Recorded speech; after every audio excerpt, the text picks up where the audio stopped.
All right, Eric, welcome to Competencies Without a Classroom. This podcast, this is for middle and high school students and their teachers.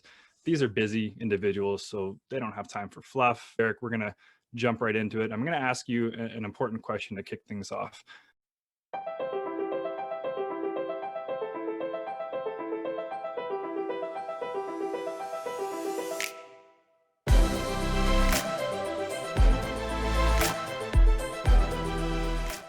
Not only is it a question that our listeners want an answer to, but it also helps to set a bit of a tone for the rest of the interview.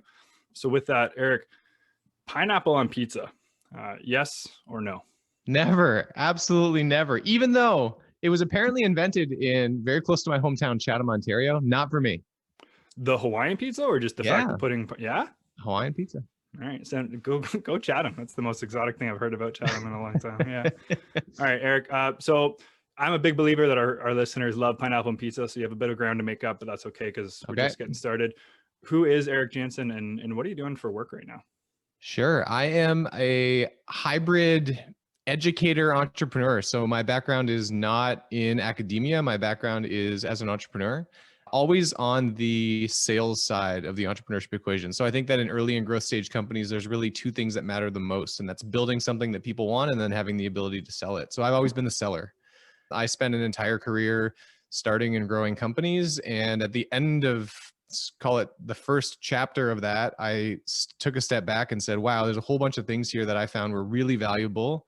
And I think a bunch of those can be bottled up and taught. And so I hit pause on that career and was asked to come back to teach sales foundations at Ivy. So now I'm teaching full-time at Ivy. I teach primarily fourth-year university students at the Ivy Business School. And the courses I teach are New Venture Project, New Venture Creation, and then a course that we started called Hustle and Grit, as well as Sales Foundations. Okay, very cool. I'm hoping we can unpack that a little bit more about the product and the selling of it as we continue to talk. But just for some of the younger people listening to this, can you just quickly touch on what Ivy is as it relates to Western as the university? Sure. So the Ivy Business School is a business school on Western's campus. So when you go to Western, or if you want to go to Ivy in the undergraduate program, you do your first 2 years at really can be any university. And then after those 2 years, you'd come to the Ivy Business School. We actually get a super well-rounded group of students. So they come from, some are actually business all the way, but we get background from music, arts, social sciences, really diverse background geographically as well as knowledge base. Yeah. And then Ivy is a super intense 2-year experience, but ends up putting out some of the brightest young minds. And I get to be in front of some of the brightest young entrepreneurs, I think, in the country. Yeah, no kidding. I love the fact that there's a focus on multidisciplinary. I did a little post-grad after my undergrad, and it was intentionally multidisciplinary. So learned a lot from just getting outside of that little bubble of what you normally spend your time in with those classes. And a little plug for my blueprint. My blueprint was actually founded as an Ivy business project 15 years ago. Nice. So there's definitely some smart people coming out of there. Shout out to Gil Silverstein and his team for creating that at Ivy. So Eric, how does that happen? How do you go from being a super successful seller to saying, no, I want to teach this? Did you have kind of an aha or an epiphany in saying, I've been doing this long enough now to know that the young people that are coming into this industry just don't have the necessary skills? Is it the fact that that aside from Ivy, I don't know any other true Canadian universities that are teaching sales as a legitimate course? Like, what led you to say, I need to do more, I need to influence the next generation? Yeah, I'll tackle it from the personal perspective and how I found that teaching was something that I wanted to do with my life. Yeah. And then from a more macro perspective of why I think it's important and why Ivy, I think, is embracing it. So from a personal perspective, I got to teach when I was in third year university as an Ivy student. I had a chance to volunteer to teach in Russia.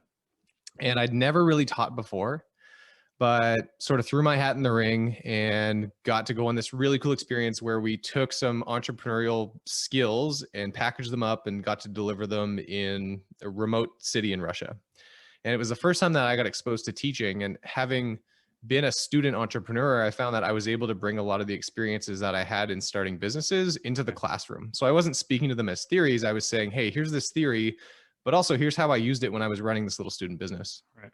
Loved it, and students seemed to have a pretty good time with it. So I actually applied to teach. Another really unique opportunity coming out of fourth year at Ivy. They welcome back a few students to stick around for an extra couple of years and teach the first year business school program at Western. So I taught Business 1220, which is the first year business course on main campus at Western for 2 years, and loved it. And so it sort of started my career teaching, but then hit pause and said, wow, I think what made me a good teacher and what made the students enjoy it was that I had relevant experiences as a student entrepreneur to bring into the fold. Yep. And so I said, the way that I think I can be the best teacher is to go do lots of stuff and then come back to be able to teach eventually. Yeah. Frankly, I thought I'd be back when I was like 60. I didn't think I'd be back this early. Right. But a bunch of circumstances in my life sort of call it grace happened, and I ended up coming back to Ivy earlier than expected. Yeah. So that was on the personal side. On the more macro side, we're not teaching sales. I think sales is an important skill, whether you're going to be a full-time salesperson, which guess what? It's going to be the most in-demand jobs over the next decade. Yeah. They're hugely in demand, hugely valuable, and one of the highest paying professions that you can have.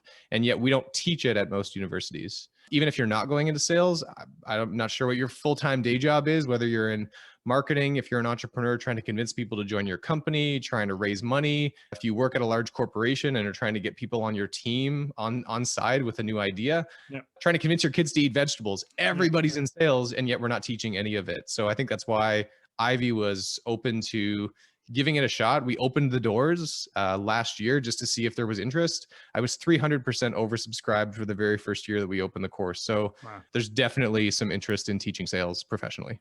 Awesome. And I hope it continues to become a trend. I've seen a few other things, like a private company out of Toronto, and they're teaching sales skills to people who are trying to get into this profession.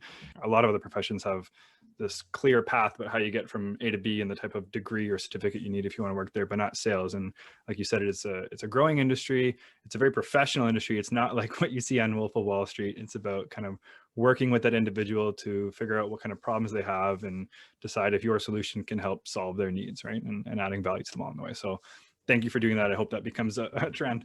Eric, one of the reasons I was so excited to have you on this podcast is because you have a lot of knowledge that's not just going to be valuable for the students listening to this, but also for the teachers as well. So correct me if I'm wrong, but you're still fully remote with the classes you're teaching at Ivy this semester. I have not set foot in a physical classroom since last March.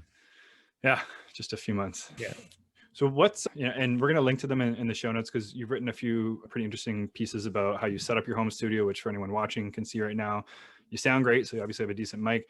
What's a tip for some of the teachers listening to this right now?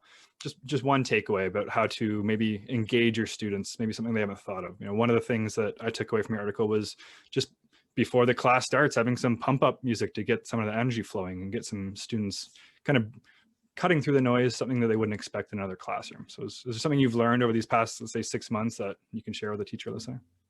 Yeah, I think so. If I had to boil it down to one investment that I think is worth the time for teachers, it's get a standing desk. All right. So look, I have a million tips and tricks and lots of learnings even over the last few months that I've been doing this full time. But I think the biggest game changer from an energy perspective is this desk that I'm sitting at right now. So it's an IKEA. I think it's a Girton desktop, which is $100. I put a nice finish on top of it. And I splurged on an adjustable desk that I can sit down when I'm doing work and then stand up when I'm ready to teach. You'd never give a big presentation sitting down. You'd never stand up in front of a room and give a keynote talk to somebody from a sitting position unless you had to be. So for me, it was just unnatural when I was starting to teach in the spring from a sitting position. I just felt like it was a big energy drainer for me. So I think the biggest investment that teachers can make is get yourself a standing desk. That's huge. And that's an easy one to do. Even if you have to hack it at the start, before we had standing desks at my blueprint, I'd throw together a few boxes. And going back to your point before about sales skills or essentially life skills, no matter what you're doing, these skills can be valuable. When I started out in sales, when we had to make a bunch of calls and cold calls, we would stand up because you bring the energy, you smile, and it brings a whole new kind of environment to the tone of your voice, right? Yeah. The other things, like get yourself in the right state. So I needed to dress a certain, when I teach in person, I dress a certain way, right? I don't go fully shirt, suit, and tie. Sure. But I'm usually in a shirt with a blazer. I dress in different jeans than you'd wear, bumming around the house. And so in the beginning, I wasn't doing that because I thought people are only going to see this much of me. Does it really matter? But I find that priming is really important. So putting yourself in that state, doing the same prep routines, dressing the same way that you would for a physical classroom environment is just really important. It's real. And I can't remember the science or the study off the top of my head, but I'm a big fan of Amy Cuddy, and she has that big TED talk about power poses. You know, if you just make yourself feel big and look big, it affects your physical and your mental well-being, right? And same thing, smile. If you fake smile, it'll actually make you feel a bit happier, right? So there's a lot of truth to that. So that's some great knowledge with teachers. Actually, I want to keep that going. This is a good time to talk about the hog. So something we do during our podcast where at my blueprint, when we have our meetings and we schedule the agenda, we label everything with the amount of time that we're going to speak to that item. And then it's either an update, a decision, a discussion, or once a meeting, we have the hog, where you can speak a bit more passionately to something that is important for that week's meeting. What's something that you're noticing from the young people in your classes that you're teaching? Maybe one competency or one skill that we could be putting a bit more of an emphasis on at the high school level to better prepare these young people for university or for the world of work in general? So I'll answer that question. Then I want to shift gears a little bit on my hog. So I'm gonna give you one answer, then I'll change my other answer. Let's do it. Something that I think is going to be a competitive differentiator for young people now, including people our age, is attention. Like the ability to actually sit down and give somebody your full focus and attention really matters. Like you feel when someone's actually listening to you in a conversation versus when they're not.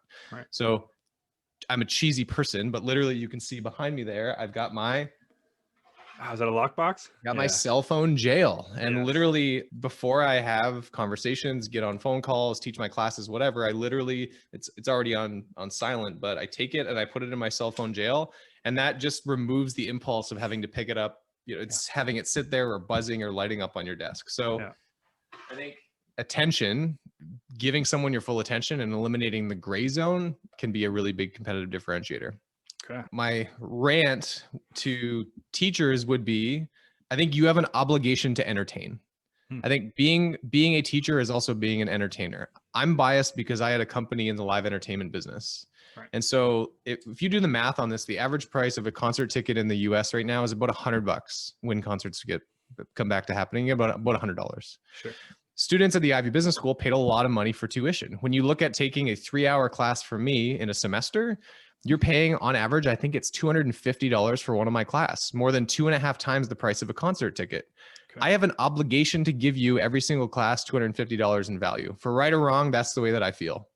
And so I think when people are looking to what does the proper online experience look like, I think we're looking in the wrong places. If you look to other lectures, other classes, most of them are frankly boring. The content might be great, but the entertainment value is lacking. So I feel like as a teacher, it's your obligation to keep that class entertained. That could be, of course, you have to have good, meaningful content and achieve your learning objectives, but like music, gifts, jokes. Some of my classes, we literally get up from our seat and we take a walk outside for 10 minutes. Yeah. Some of my classes, if you've ever heard of, there's a Moby song, I forget what it's called, but Bring Sally Up, Bring Sally Down. We literally took 3.5 minutes mid-class when people were not, the energy level was lower, and we did a squat challenge, Bring Sally Up, Bring Sally Down, literally during class. So I think it is your obligation as an educator to entertain the people on the other side of the screen. I agree with that. I'm a big believer in kind of meeting students where they are, right? So it doesn't have to be some crazy, big, elaborate, expensive thing. Like you're just talking about doing squats to a song and to get the blood flow and to get students engaged, right? There's actually one of our more popular blog posts that we wrote earlier this year for this new product we're building was all about teachers of TikTok, right? So meeting students where they are. There was a few teachers who said, hey, my students are living on TikTok. This is how they entertain themselves. I might as well check the thing out. And now they have super successful channels that they're actually using to teach their students because their students are already there. So why not do a 60-second algebra session on TikTok and make it entertaining, right? Yeah. Speaking of social media, actually, Eric, Instagram, are you on Instagram personally? I am on it, but I'm private, and I literally I've gone through having it and then not having it, and literally just this week I deleted it again. That's funny. I've had the same back and forth. It's been off my phone for a long time. Technically, I still have an account. Main reason I asked that question is my biggest issue with Instagram, not only can it be a time suck, luckily you have that little lockbox so you can put it away when you need to, but it's not real. It's not authentic, right? The stuff that people are posting on Instagram for the large part are kind of your best of and your highlight reel, your showcase type of moments, right? So it's kind of a good segue for me to ask you to speak about a failure you've had in your life that you think would be important for the 16-year-olds listening to this to hear about, and maybe how you overcame that. I'm trying to think of a failure relevant to some of the younger students listening. I'll relate it back to sales. I think a failure early on was, I never came from a ton of money growing up, sort of a middle class family. And we never struggled where there was always food on the table. We had a perfectly normal house, but anything that I wanted really sort of above and beyond the basics, I had to go out and get on my own. And so that meant from an early age, I was cutting people's lawns. I was working at the golf course. I was shoveling snow, delivering, remember Sears catalogs, like just penny savers. I was just doing stuff to try to make money. I think something that I failed on early on was not really recognizing that like a rejection doesn't mean no, stop doing the thing. It's a bad idea. It just might be like, no, not right now. Right. So I think, I took the initiative. I went like 80% of the way. I took the initiative. I made the flyers for EJ Lawn Services. I delivered 500 flyers and ended up getting one customer out of it. And I was like, shoot, it's only $10 a week. That's not really enough money. I viewed it as like I did something wrong. $10 a week all summer. Good deal. Thanks, Mr. Bell, who lived on Hall Street in Windsor. Great. It was a great opportunity. But I think I took it as wow, starting a business is way harder than I thought. I'm a failure because I only got one customer out of doing this work. Like maybe I'm not cut out for this. Like I'll just sort of stay small and just keep cutting that one person's grass. When really response rate of whatever that is, 0.25% out of 500 isn't terrible considering it was probably a terribly printed ad. I probably should have just got back on the saddle and kept going after it. So some early rejection that probably hit me harder than it should have at a young age. And I wish I would have just kept pushing through that. That's okay. I think things worked out all right for you, and you figured out that lesson a few years later, right? It's something that I share with our team as well. We have some people that are transitioning into doing a bit more of sales in their day-to-day, and you have to remind them that they're not saying no to you personally. It's not like Eric did something wrong. It's, you didn't do the right thing at that moment to get their attention and get them to say yes, but you learn from that experience and you improve on it for the next time, right? Yeah.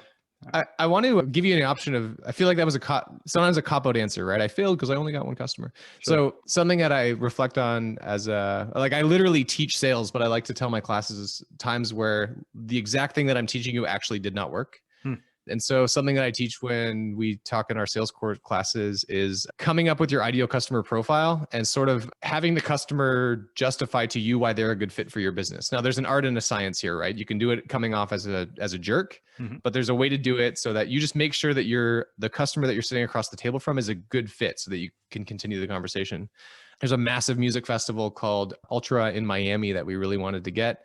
Ultra Miami asked us to come in for a meeting. We flew in and did what we normally do, which is sit down and say, hey, you asked us to come in, help us understand what some of your challenges are and how you think we might be able to help you.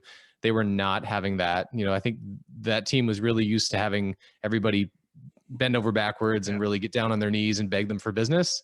And we ended up not getting that deal and losing out on Ultra globally because I think we approached that probably the right way, but just didn't read the client well. So that was a time, I think, literally teaching sales. I teach this stuff and I failed at executing it. That's one of the interesting things about sales is there's no magic silver bullet, right? So it may work a good chunk of the time. It's not going to work every time, right?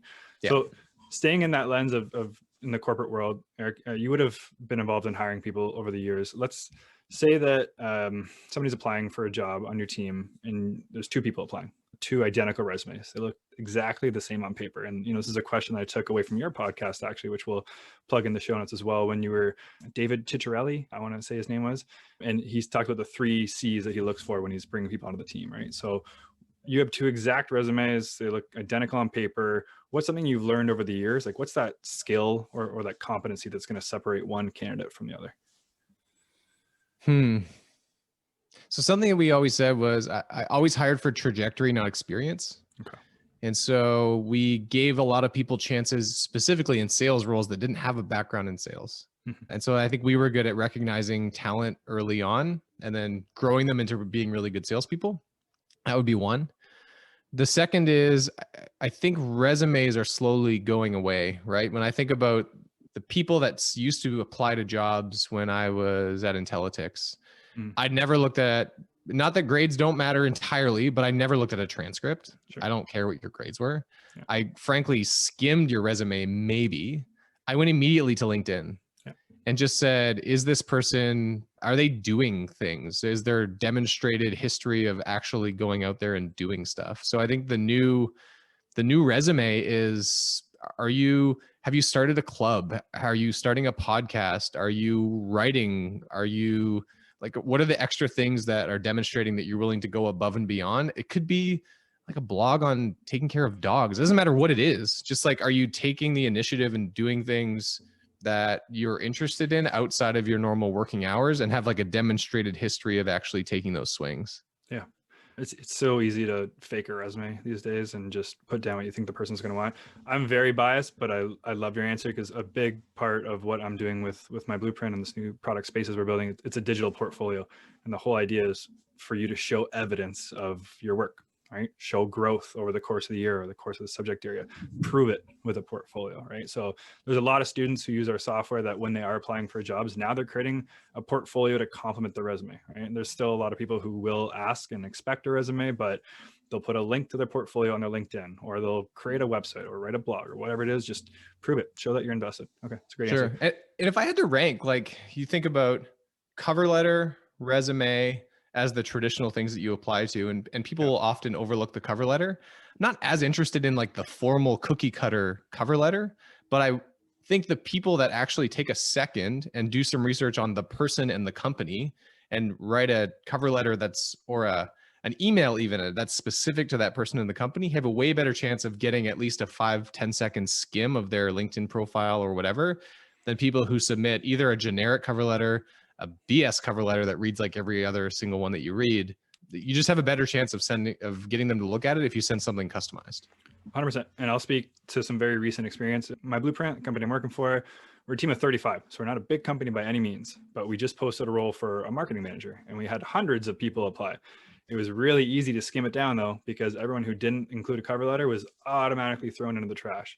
And then all the other ones that you could tell had no mention of my blueprint or the role or anything like that whatsoever, automatically thrown in the trash. So yeah, take some time. And you know, we talk about this on almost every podcast. So students, if they listen to more than one, they know to do the research and be intentional about why you're applying for that company and for that role. Right. Yeah. I love teaching sales for salespeople, but mostly I teach sales for people that are never going to be in sales. Right. And so if you take your sales skills and apply them to getting a job, my recommendation is always know your product, which is you. So what are you good at? What are your strengths and weaknesses? What are your energy gainers and drainers? And what's your unique superpower that you can bring to that company?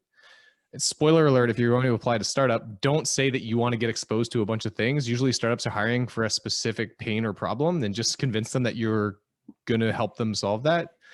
So that would be 1. 2, come up with a list of the top 10 or 25 companies that you're interested in working for and find people that work at them and try to connect with them one-on-one, whether that's through LinkedIn or engaging with some of their content or whatever, and then do some custom outreach. You're going to have to come up with a customized cover letter or email that starts a conversation with that person. So unless you've done the homework to figure out what you're good at, what your strengths are, what your weaknesses are, figured out the right fit companies like top 25 and done the homework to try to engage with the top 25 people there, then you're probably not doing enough to help yourself get that first job. Can't say that better than what you just said. Is that something you teach in one of your courses at Ivy? Yeah. Yep. Okay. So guys, apply to Ivy, sign up to one of Eric's courses. And how to get a job 101. Yeah. There you go. Basically, yeah. All right, Eric, let's finish up with some rapid fire questions for you. So what's a life skill that you weren't taught in high school, but maybe you wish that you were? I feel like I've killed sales here, but for all things good, for the love of all things good, learn to sell, even, read a book on it, come to my course. I have some online boot camps that we're going to be running here in the fall. Learn the basics. Just if you're looking to get a job, you're going to have to learn to sell yourself. If that's the only sales skill that you ever learn, I feel like that's going to be a valuable one. So sales. Let's say I'm 16. I'm still a couple years away from being able to sign up for one of your courses. What is one of those books that I could check out? There's a great book by Dan Pink, and it's called To Sell is Human. Just sort of a background on, like, you don't get into a ton of tactics, but just the importance of sales and how the basics of how you can go about learning, the 101 is a good place to start. That's a great introductory book. Yeah. So I borrowed this one from Tim Ferriss. You have a billboard. Everyone's gonna be able to see it. You can write one thing on that billboard. What are you gonna write on it? Do over plan. Okay. So I teach entrepreneurship primarily. And especially business school students, they love to sit behind a desk and write the perfect plan and do research from behind their desk and everything, as much as they can do from inside the house as possible. Mm-hmm. And what we try to do is kick the butt, get out of the building, actually go talk to real customers. So of course, there's some element of how planning is important. You should have a plan, but know that the plan's going to get blown up. So get outside of the building and actually do real things. Stop planning. Yeah, one of my favorite, I love those, any cheesy quote, but everyone has a plan until they get punched in the face, right? So you're not going to know until you get out there and get punched in the face, right? Yeah. Okay, let's take it back to high school for Eric. Did you have a favorite class in high school growing up? Favorite class in high school? I was a nerd early on, and we only had like one business class in my high school. It was a small town high school. Yeah. And so we had like basically like business 101, which for me was awesome. And we had a class called exercise science. All right. And like kinesiology type stuff. Yeah, kind of. And I stole some of the concepts that I teach now in Hustle and Grit. So in that class, we did things like learning how to juggle. Cool. And you'd think like, oh, high school class learning how to juggle. Well, guess what? I literally just finished in Hustle and Grit. We just finished our adversity challenge, which is you have 2.5 weeks to learn a new skill. Could be anything. But we had students in 2 weeks learn to break dance, moonwalk, juggle, solve a Rubik's Cube, play the drums, play guitar. And the head fake learning is that you're going to be learning your whole life, or you should. And there are some tips and tricks to learn how to learn. And so making time for the things that are important, i.e. learning or whatever you think is exciting for you to learn, is really important. So learn that in exercise science in high school, and we stole some of that and brought it into Hustle and Grit. That'd be an awesome class. You know, that was one of the things that I wasn't taught in high school, is learning how to learn, right? And there is a science to that. Luckily, I've read up on it a little bit more recently, but it could have been helpful to me when I was in high school and university. Yeah. You talked about To Sell is Human. That's a great intro to sales. What about another book that you've read in your adult life that has been so impactful for you that maybe you wish you had read it before you were 18? Yeah, it's one on my bookshelf right here. So Cal Newport, I'm sure you've read some of Cal's books or heard of some of Cal's books. Be So Good They Can't Ignore You. Yeah. Sort of ties into the conversation that you and I have had earlier. Like, you know, forget the resume, forget the grades, just do cool things so that people see proof of your work. And he talks a lot about finding your passion is sort of BS. Your passion sort of evolves as you get better and better at doing things. So that would be my number one recommendation. That's great. Yeah, we've had a few people in this podcast echo the similar sentiment about passion. It's more important to follow your purpose, your North Star, because your passion is going to change along the way, right? Yeah. All right. So final question for you, Eric. This is a hypothetical. You're the superintendent of a school board. You're tasked with deciding one competency, one soft skill, one transferable skill, call it what you want. But you have to decide one skill that each student needs to display evidence of in their digital portfolio in order to graduate. That's a great question. All the big ones would be like critical thinking and problem solving. And, you know, you've talked a little bit about adaptability already, active listening. Just put the phone down, put it in the lockbox. Yeah. So the two that come to mind, one would be your ability to focus and be attentive, but again, sort of a cop-out because we already talked about that. I think the second would be presentation skills. Cool. We continually put students outside of their comfort zone at Ivy, which is, guess what? Super uncomfortable. Yeah. But these students are ready and able to stand up in front of a room of people and back up a point on the fly. They're always the people that are, when tense or big presentations come up, you know that you can count on a lot of the students that come out of that school. So I think something to the effect of presentation skills, public speaking skills would be something that people should graduate with. Very cool. All right, Eric, we're going to link to a bunch of the links that we talked about today in the show notes. But if I'm listening to this right now and I want to learn a bit more about Eric Janssen or the courses you teach, is there somewhere I can go to learn more about you? You can go to, I set up a website to explain a little bit about the courses that I teach at Ivy. So it's hustleandgrit.ca. Awesome. Eric, can't thank you enough, man.